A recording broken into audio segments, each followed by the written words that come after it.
Hello everyone, কেমন আছো তোমরা সবাই? দেখো আজকে আবারও নিয়ে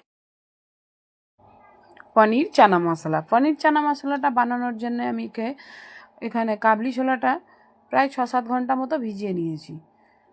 এখন আমি প্রেসার কুকারে কাবলি ছোলাটা দিয়ে ফুড কালার, লবণ আর গোটা গরম মশলা দিয়ে এটাকে সিদ্ধ করে নেব। এটা সিদ্ধ হতে থাক, ততক্ষণ আমি এখানটায় পনিরগুলোকে ভেজে নিচ্ছি। পনিরগুলোকে ছোট ছোট কিউব করে কেটে নিয়ে ভেজে নিচ্ছি। পনিরগুলো ভাজা হয়ে গেলে ওই একই তেলে আরও কিছুটা তেল দিয়ে আমি গরম করে নিলাম। তেলটা গরম হয়ে গেলে এখানে আমি একটা মিডিয়াম সাইজের পেঁয়াজ ছোট ছোট করে কেটে রেখেছিলাম, যেটাকে ভেজে নেব।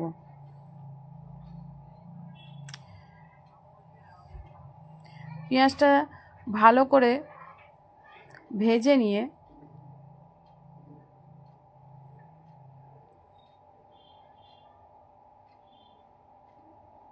আমি এখানে দিয়ে দেবো আরও কিছুটা পেঁয়াজ বাটা।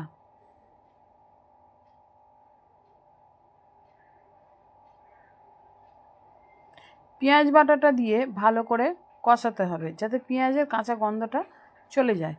দেখো পেঁয়াজের কাঁচা গন্ধটা চলে গেলে আমি এখানে 2 চা চামচ মতো আদা রসুন বাটা দিয়ে দিচ্ছি। আদা রসুন বাটাটাকেও দিয়ে বেশ কিছুক্ষণ ধরে মশলাটাকে কষাতে হবে।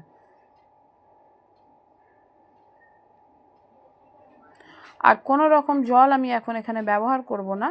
ছোলা থেকে যে জলটা থেকে যাবে সেই জলটা দিয়েই আমি রান্নাটা করব, কোনো কাঁচা জল ইউজ করব না।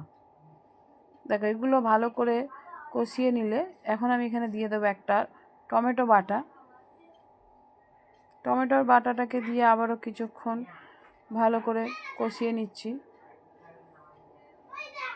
কিছুক্ষণ ভালো করে কষিয়ে নেওয়ার পরে আমি এখানে দিয়ে দেবো হলুদ গুঁড়ো,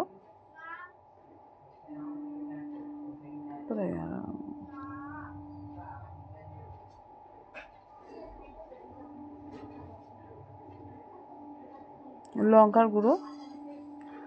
লঙ্কার গুঁড়োটা তোমরা তোমাদের স্বাদ মতো দিতে পারো, আমি একটু স্পাইসি করব বলে একটু বেশি দিলাম। দিয়ে দিচ্ছি লবণ, দিয়ে আবারও মশলাটাকে হতে দেবো। মশলা থেকে তেল ছাড়া পর্যন্ত মশলাটাকে ভালো করে কষাতে থাকবো, কোনো জল দেব না।